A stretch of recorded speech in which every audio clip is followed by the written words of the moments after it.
And I remember, to answer your question, leaning against the wall one day saying, I think this is it. Like, it's not sustainable. We need to raise a bit of money or we're going to be out of money like 3 months, 4 months from now. But I'm like, what do? I thought the world was over. Went down into like a fetal position. Maybe I shed a few tears. Maybe I didn't. Ryan, oh, this has been a conversation, long time coming. I am really looking forward to the next hour with you. For those listening who know nothing about you, tell us a little bit about yourself. Yeah. Thanks again for having me, Candice. I know that we tried to do this once and had bad reception. So here we are again.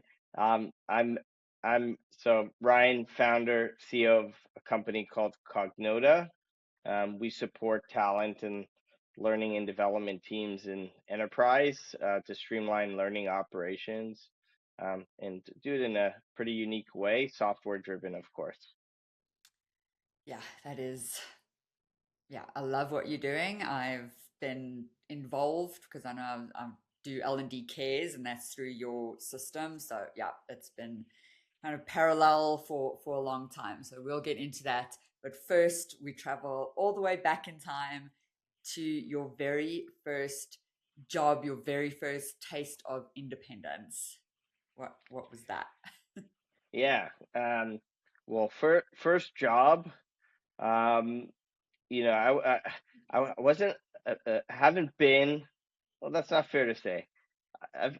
I've been an employee a few times, but my journey has mainly been an entrepreneur, even all the way back from kind of the days when your parents are like, you have to go get a job for the summer. And instead of trying to find a job for the summer, I would create little businesses or whatnot in my neighborhood, whether it was, for a couple summers, uh, window cleaning business, and going to neighbors with a friend and doing that. Um, we did lawn care, and we actually grew that where we had a couple people working for us.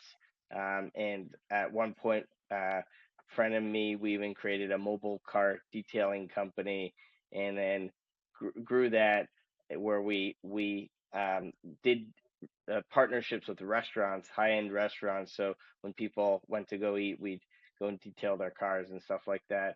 And had a couple people working for that. So it was always about like trying to find a way to work for ourselves and have fun while doing it. And then obviously that led to bigger initiatives um, as I as I got older and had more experience with entrepreneurship, and at one point became an entrepreneur in a company where I built a new revenue stream for a company, and that ended up being with corporate learning and development, and that's how I got into L&D. Okay.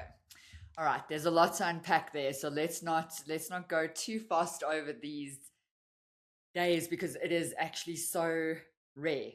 I'm thinking of myself. I just went to get a job after school. I loved working with kids, and I was like, okay, the nearest preschool, let me go and work there. And I think that's how the majority of people think.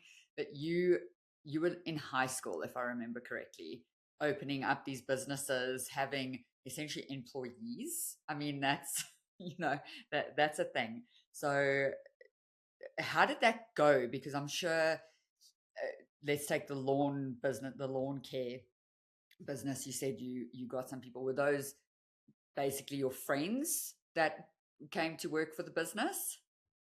Well, with that one specifically, my cousin was working for a company, and then he asked if I wanted to come work there, and I needed a job. But we kind of built a relationship with the owner who was a little bit older, and we just said like, let us take it over from you.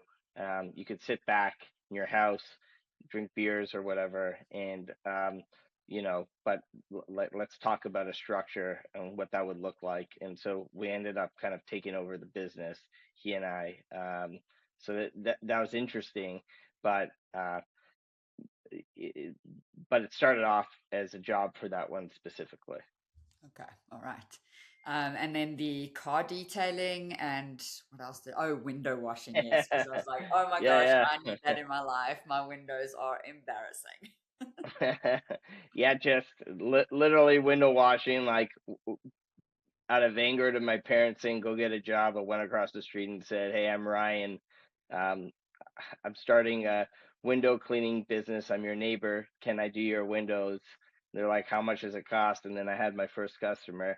And then I just went to all the other neighbors and kept going as down the street and, as far down as I continue could go, and needed people to help me at some point. So we just bring on other students or whatever who are looking for summer jobs to help out. But totally probably not legal, like no incorporation yet, no employment agreements, definitely no insurance, but a lot of learnings on how do you do sales, how do you talk to people, how do you do support, how do you negotiate, which is the beautiful part about it. Yes, oh, and I wish I had done that because um, it's still a skill I'm working on to this day. So that is awesome, and I love that you just walked like before you had a car. And I think I was telling you my son wants to do snow blowing in our neighborhood, and I'm like, that means like waking up at 5 so that you can go and snow blow the driveways before school. And he's like, yep. And I'm like, okay, great, let's do it. So yeah, it's very cool. I can see that spirit already in him, very That's parallel to amazing. yours. Yeah, yeah. So I might need all the advice because it's a hard thing to handle a kid when they are so, I don't know, they just think bigger and all of that. It's very cool. All Yeah, right, so nurture it for sure. yes, oh, 100%. Yeah, my parents were entrepreneurs. They had 7 businesses in total. So yeah, very much my world. All right, so all of this, what happened next for you? Did you go on to sell one of the businesses? Well, later down the line, I had a business that had a pretty successful exit, um, but that was kind of post university. I went to university for a little bit, but just school wasn't really for me. My I'm probably borderline like ADHD, to be honest. Um, and just sitting in class, like I would pay attention, but I would leave class and being like, what did I just listen to and didn't remember? And I would just be sitting in class thinking of ideas or businesses or things to do. So the interest or alignment just wasn't fully there, and it was hard for me to be successful in that environment. So I started my first technology business out of my dorm room.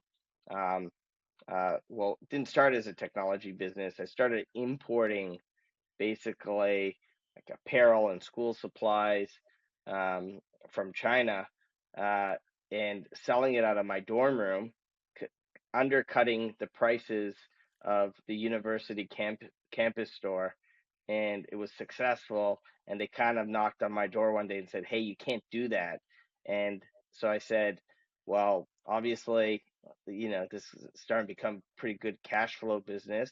It's working. They can't stop me if I do it online.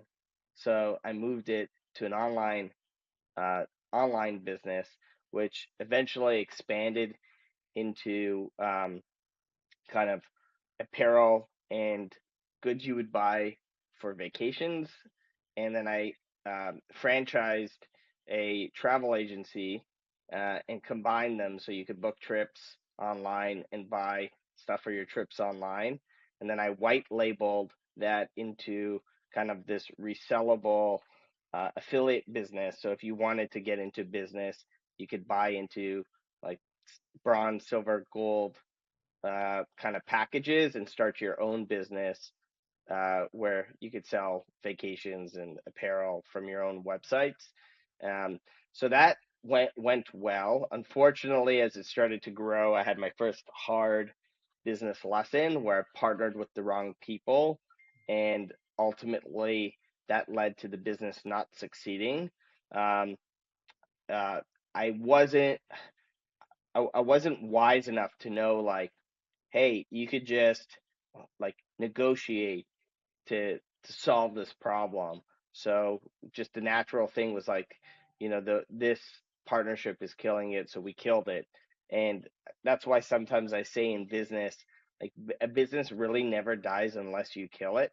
And in hindsight, now that I know a lot more about business, that could have been a massive success, and that was just a roadblock, speed bump along the way.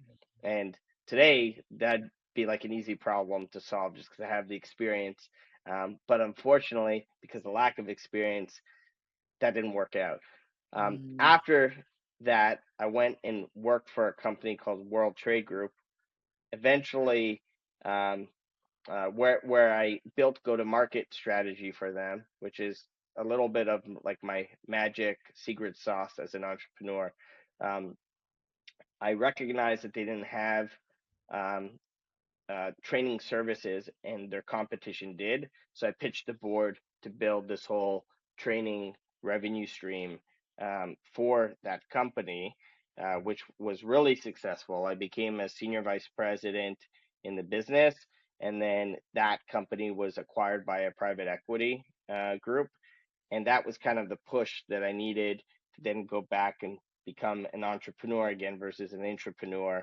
mhm, And I started my own training company that I eventually grew. And the idea of Cognota stemmed from that. In between, then I was doing investments, and I started a company called Go Fish Cam with my brother, which was a consumer hardware technology company. It was a fishing camera that sat on your fishing line, could work with a mobile app. And we sold that company to a private equity group in Austin, Texas in 2019, which was a lot of fun because of the brother dynamic as co founders, like, probably in places that we shouldn't be so open with each other. We That's why we were the worst business partners, but the best business partners, because you could fight like cat and dogs, but you have this love for each other that gets you through everything essentially. mhm, mhm. That and I witnessed that. I'll let you know, but I just want to ask a question because it's just unbelievable how many different things you've done, right? So it's not, oh, I love this one thing and I'm going to build a business around it. You seem to be, you love business. You know, you're sitting in class in college and you're just thinking of these business ideas. It actually doesn't matter what the business is, from what I'm picking up from you, is that you can almost run any business because you love the business of business. Not to sound too cheesy, but is that uh, right? Like, is that? And then, where did that come from? Do you think? Like, did your parents push you that way, or do you think you're just hardwired? I think I'm a bit hardwired, and I think it stems back to that comment of probably borderline ADHD. I get infatuated around operations and the complexity of operations, and where things break, where systems break, and how to fix them. Um, but that same problem of being in class is a problem that I recognize I had throughout even adulthood, which is you might be running a business and starting to think of the next ideas, which is a problem because in business you need to be extremely focused. And I've had to hardwire myself with a lot of training to just stay focused and not try and think of the next idea or whatnot. But I do have a love for the L&D industry, which is why I created Cognota after building a training company for somebody, and then having my own training company that was called Expert Knowledge. We did knowledge transfer for retiring subject matter experts in big enterprises who had like very specific tacit knowledge that would be lost in the world if it wasn't passed along. and we Mhm, would mhm, take their knowledge um, as they were retiring, build learning programs, and go and teach kind of the next generation on those very exclusive, specific topics like decision analysis, for example, um, from a practice leader from Chevron who retired, and we went and taught all these other oil and gas companies how do you do that. mhm. Eventually, that led to a software company that we called Synapse, and then Okay. Synapse was a great tool, hard to build a big business around it because of the problems it solved and who we could sell that to specifically. And we Mhm, wanted to try and do something a lot bigger. So we pivoted Synapse into Cognota, went from beyond just knowledge transfer and content design into learning operations. We were kind of at a crossroad, and we mhm, said, well, we're doing this design thing, and there's limitations. How do we make that to a big business? And so on one end, well, what happens after design? Delivery. And so we said, the LMS, but there's so many LMS, we don't want to become an mhm, LMS. mhm, So we asked ourselves, well, what happens before design? And there were all these processes, and we said, well, how are those done? And we talked to the industry, obviously, and it was all manual and very disparate and ad hoc and complex and messy. And we said, what if we made that easy? And I remember sitting down for coffee with this investor, and I was explaining the problem, and he's like, it's kind of like RevOps. And then we looked at each other. We're like, Learn Ops, and kind of clicked. And that night I went to GoDaddy and bid on buying learnops.com. And that was kind of the start of this new category in L&D. mhm, And mhm. learnops.com today is a community with 8,000 members. It's free to join. But Cognota is the world's first LearnOps platform. So we actually help to power learning operations for a lot of large enterprises through our software. Wow. Okay. Oh, so much stuff. Yeah. So much. I want to dig into the relationships. It seems that you bring in partners. I mean, I know you had that fallout, and maybe we can dig into that. But it feels like you talk to the right people, you solving the right problems, you know, like I spoke to the audience, right? What's the problem? So how do you see that the people side of things, the relationships, the networking adding to your, business growth and your overall success? It just takes time. I'll give you a story since you talked about L&D Cares. One of the founders of L&D Cares is Brandon Carson. He was former chief learning officer at Starbucks. He just I think left Docebo as their chief learning officer.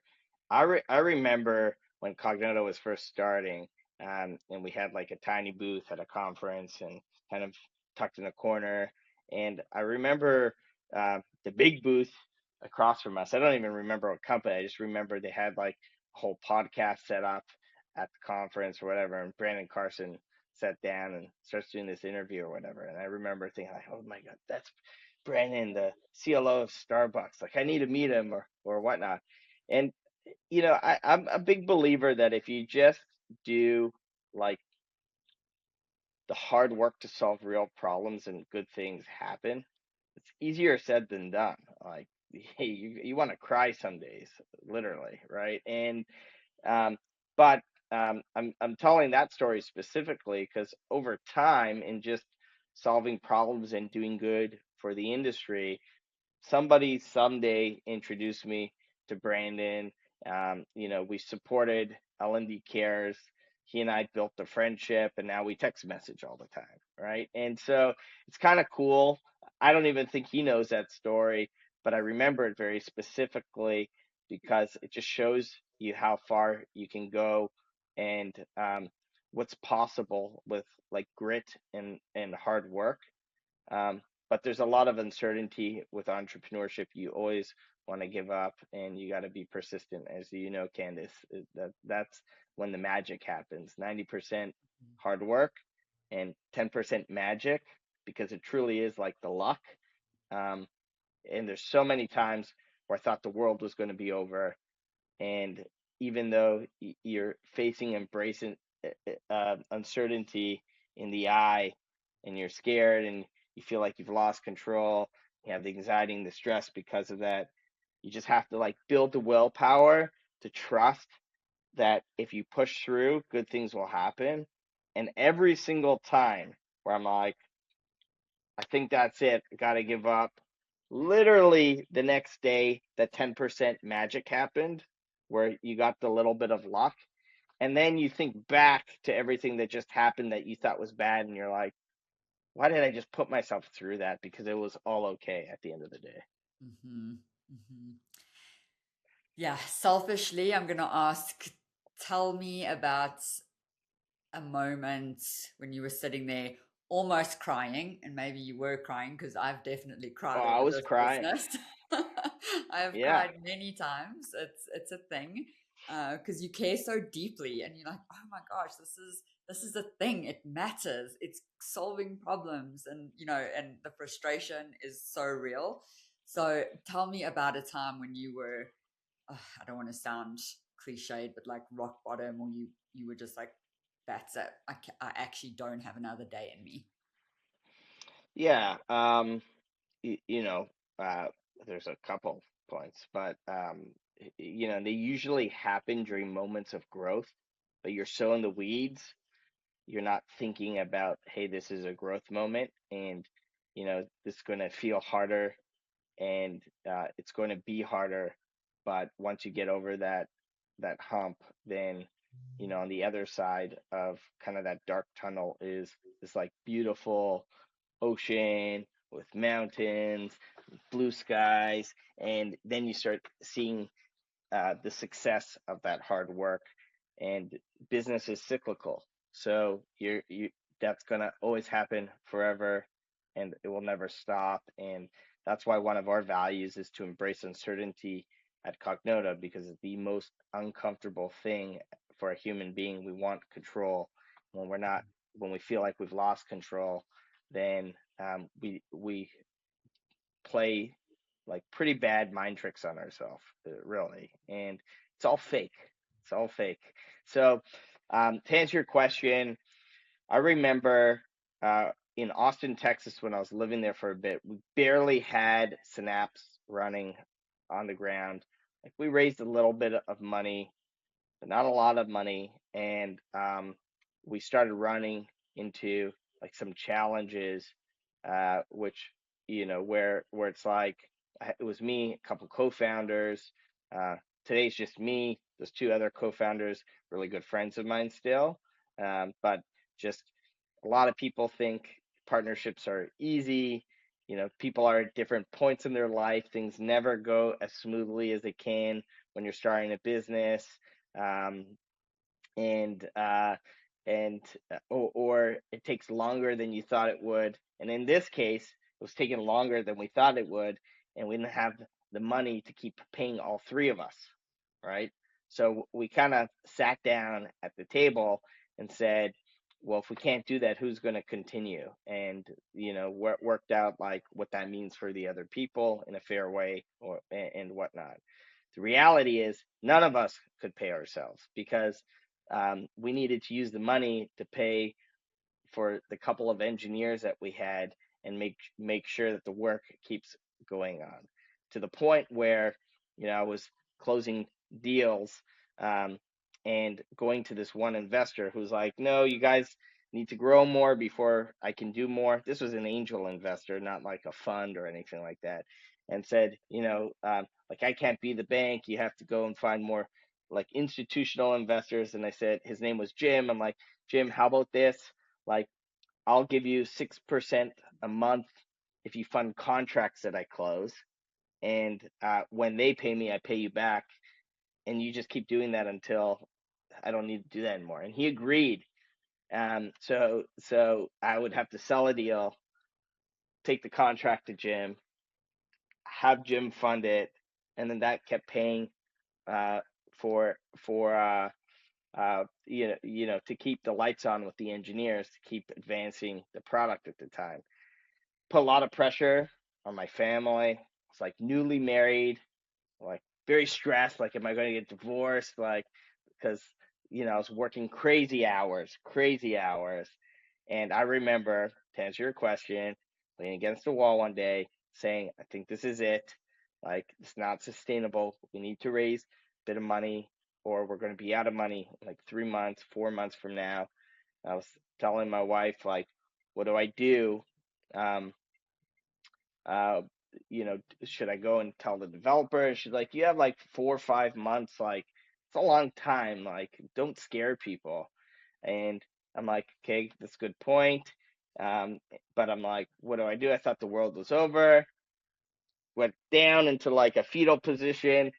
Maybe I shed a few tears. Maybe I didn't. And while I was in that moment, I remember my cell phone rang.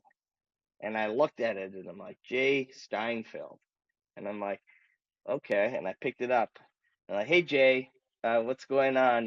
Like making sure he doesn't know anything. Like, and he's like, and this is a very successful entrepreneur, sold a company to Home Depot. He's like, hey Ryan, thanks for being patient with me. I talked to Barb, his wife, and uh, uh, just to let you know, we're about to travel, so I can't sign the documents, but we're in for $100,000, and I just wired you the money. I'll sign the documents later. And so that's a good story um, where keep working hard and good things happen. And I'm a big believer of that too. And you need to have good people around. Jay eventually became a mentor. Um, he still gets our investor updates, still has really good advice. Probably one of the best leaders that I know. And just knows so much about business. So it's great to be around people like this who have your back. But I also am very loyal to my investors because they had my back in hard times, and it's important for me to give them the returns that they deserve as well. Hmm. Hmm. Oh, what a good story. Thank you for sharing that. And for anyone listening who is an entrepreneur, wants to grow a business, that those moments are inevitable, right? Like I'm sure you said, there's many. That's not just one moment. There must have been many hard times. What do you think you can attribute just keep going? So let's say that phone call never came through. I'm sure, Ryan, the little I know of you, you wouldn't have quit then. You would have kept going. So if that phone call didn't come through, I think you'd still be right here today. So what do you think that takes internally to keep going? I mean, you've mentioned the grit and the hard, but yeah, what do you tell yourself? Is there a mindset? Is there what is it? Well, it's funny because um, in business, like there's a lot of companies that burn cash, for example, so they have like negative money, right, or whatever. Like, businesses don't die unless you kill them, literally. And you could stop the business for 6 months hypothetically if you had to, and pick it back up if that was the right thing to do. I'm not saying to go and do that, or whatnot, but um so it just comes down to that willpower. Now, you can't be silly about it. Some businesses don't deserve to keep the lights on, or they shouldn't, because it's costing the entrepreneur time when there's really no big problem or market opportunity there. And somebody's like fallen in love with it, an idea they think is big, when really the truth could be that it's not a big idea and there's no market and it's not a problem worth solving. Then you need to respect time. So you have to be smart about it, and data driven uh, about making those decisions. But if the data is there, it is a big problem, and the market is there, then it could just be a timing issue, and you have to work at it every day, to to keep going. Um, that's how I look at these things. I think there was another part to the question. Yeah, just what does it take from you internally? So yes, the willpower, what does that look like for you? It's hard.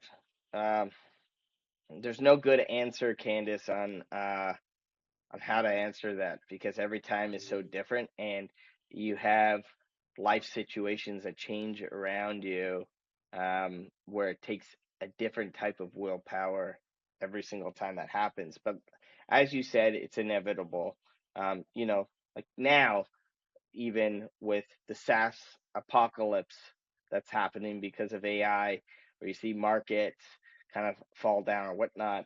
Like Cognota was founded in 2019. It's as a SaaS company, and before the end of this quarter, will be fully AI native from internal all the way throughout to um, an adaptive learn ops platform, Cognota 3.0.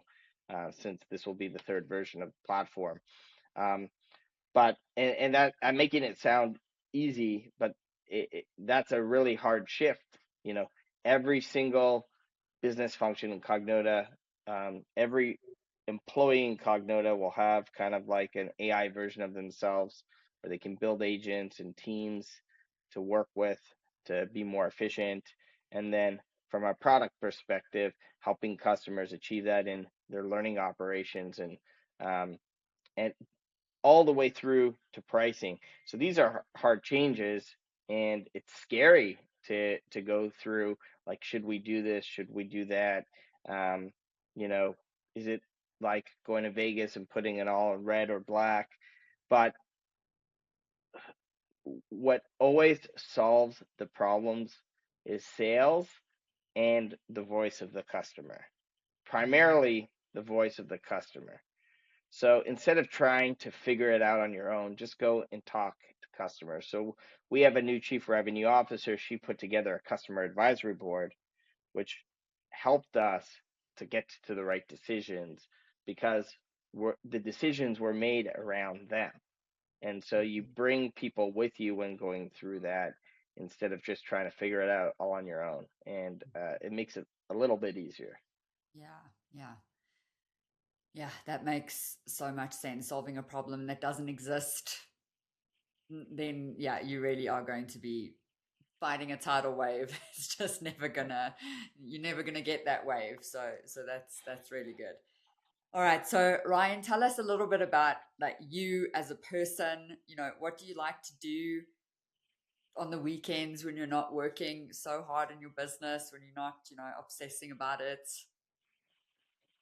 Well, I definitely need more balance. I'm trying hard, probably not hard enough, because I probably work twice as many hours as a regular kind of person. Um, but that said, I have two kids, a 1.5-year old and a 4-year old. And so every weekend I'm doing stuff with them, whether it's taking my son skiing or, as you know, I was just in Costa Rica for a few weeks, which was a little bit of work and a little bit of like time off. And it's funny having a 1.5-year old who thinks she's a 4-year old because she was swimming without water wings, which was insane. And but doing it, and we spent a lot of time in the pool, um, and looking at turtles on the beach and stuff like that, which was pretty cool. So I like spending a lot of time with my family. Uh, that's the most important thing to me in the world. And then I have a great partner who's my total opposite. My wife and I are like complete opposites, but that's why it works.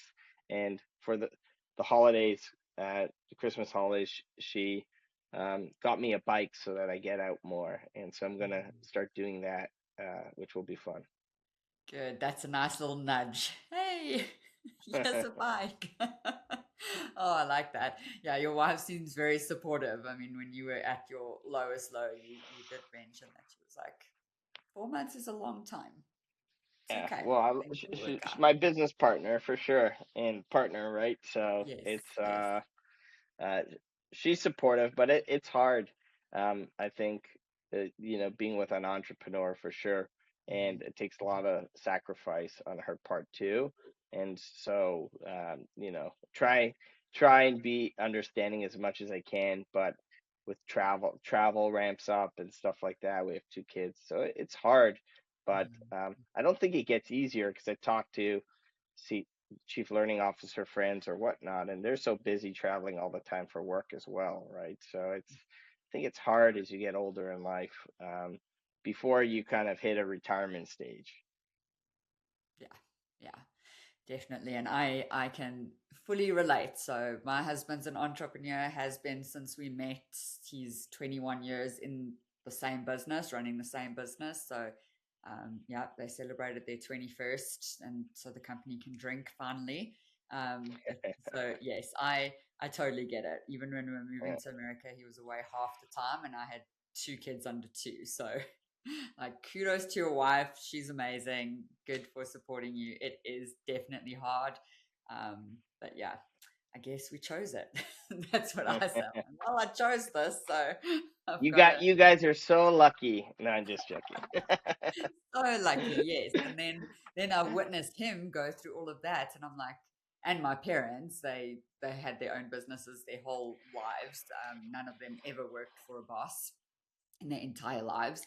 And now I'm like, oh yeah, that sounds great. Let me open my own business. So been running my own company for 3 years too. So I love that. crazy, honestly. It's fun waking up and solving a problem that Mhm, you're passionate about, because that becomes a mission. And I even tell people who ask me for career advice or whatnot, or looking for a new role, um, and I always say, like, what do you like to do, like in your personal life? What are you passionate about? You know, maybe you like animals. I don't know. And it's like, so if that's what you're passionate about, and you like animals, hypothetically, like, don't go and work for an oil and gas company. Maybe go try and find like a veterinary, like, software company or something like that, where you're part of a mission you actually care about, because then work doesn't feel like work. If you're just signing up for the paycheck, you're not going to be happy, right? Like, money doesn't drive happiness. Even the most successful people in the world have a lot of problems when they just think about money first. But then you have really successful people that actually care about a mission, and that is, it's more about the problems you're solving, what you're doing for the world at that point. mhm. Yeah, that leads us into a question I love to ask, and because I truly feel everyone should love what they do. I really do.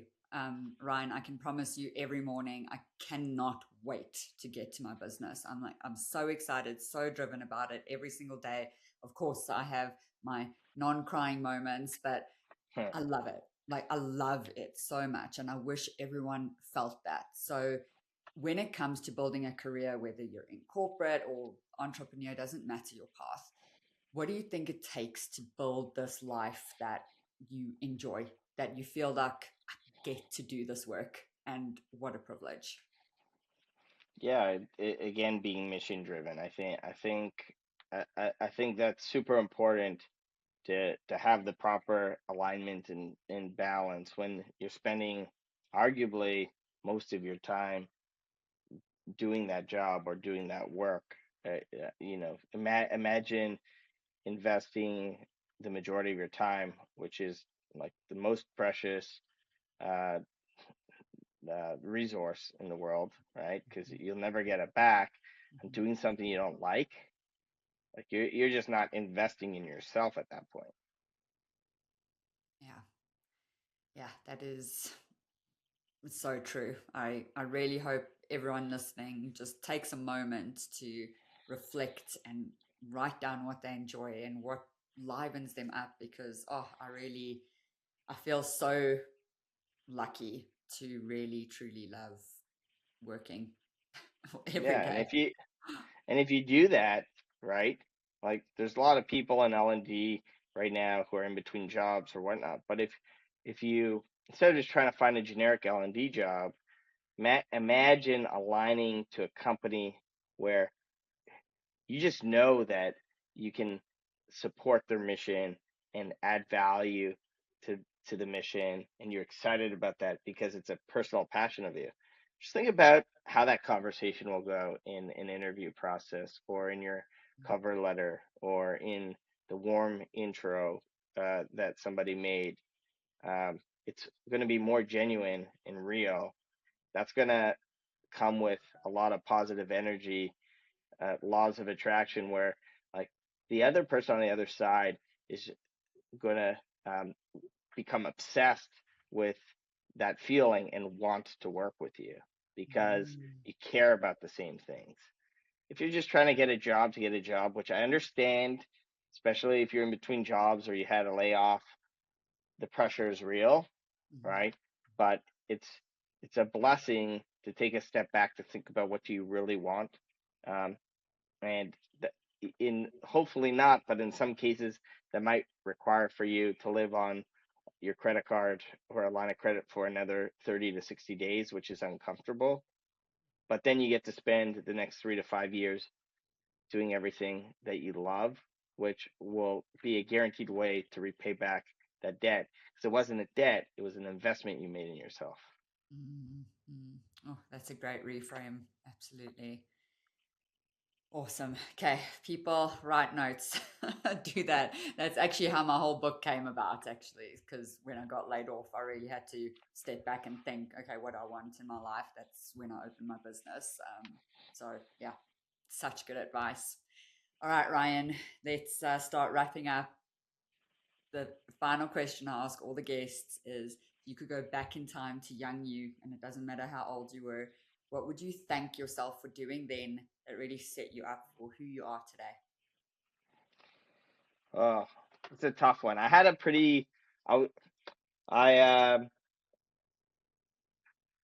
to listen to listen more to people around me. I've been very fortunate that um, along the path, different people have provided feedback or mentorship or whatnot. At one stage, I had a mentor, David Burstein, who gave me some advice, and I was like, it's good feedback, but I know better, etc. And if I just listened to him, I would have saved like 3 years of time, because I went down this rabbit hole that could have probably been totally avoidable. And so, just to actually listen more to the people around me doesn't mean you have to do everything they say. And in that case, I didn't, obviously. But to really pay attention to the words and the reasonings behind why, and asking that exact word more. Why are you giving me this feedback? What lessons did you learn from it? Um, you know, you know, obviously there's scar tissue by you giving me this feedback. Like, what happened, to you, where you wish you applied, to understand the truth behind like why they're giving that feedback, and then that go and think about like, should I do that or not? So just spending a little more time doing the analysis, because when you're an entrepreneur and you're moving fast, um, it's hard not to think about that. But by spending that extra 24 hours, 48 hours, could have saved 3 years of time. So Mhm, mhm, that's some feedback that I would definitely give myself. And I think every adult on the planet has some scar tissue of some sort from like their childhood. And uh, you know, kind of take time, close your eyes, and pretend like the little version of you is beside you. And if you're having a conversation with yourself, like what would you say? Or I had a pretty tough childhood. Came from definitely a privileged family. Like my parents paid for the 1 year of university that I had, for example, which is a blessing. But I also grew up in a family that where my parents were married for 25 years, and basically um, fighting for the last 8 years of that, with like kids in the house, like in a pretty bad way. And so you build up a lot of uh, uh, negative kind of karma in those environments where you think it's your fault or whatever. And so just looking back at the young me, the older me, saying like none of that was your fault, and like you're proud of yourself. Hmm. Hmm. Yeah, yeah. Again, can fully relate to that. Same, very similar thing. So, and I've also done that exercise. So it helps just to admit that and to be proud of yourself. I mean, that is something you said almost as a throwaway comment, but that is a massive thing to look back and say, wow, well done. That's why I ask that question, because sometimes we give our young selves this hard time, like, oh, if only I knew better, if only I made different decisions. But no, actually, we were figuring it out and doing ourselves proud. So yeah. Okay, so finally, I say who should contact you and why should they contact you? So Renard will have your links in the description, but who is contacting you? Why are they contacting Um, well, uh, I do a lot of mentoring where I can through L&D Cares, which is a great resource for people in the L&D industry who need support. I'm naturally also in our learnops.com community, which is a great resource to kind of network with peers. On LinkedIn, I try and get back to people as much as I can, but spend a lot of time there just sharing thoughts about the industry, discussions I have with customers or the market or with analysts, data that we see. And then business wise, if you're in learning and development or looking to run learning operations more efficiently, unlock capacity where it seems impossible, then at cognota.com. Fantastic. Ryan, thank you so much. Are there any last thoughts you want to share before we click stop?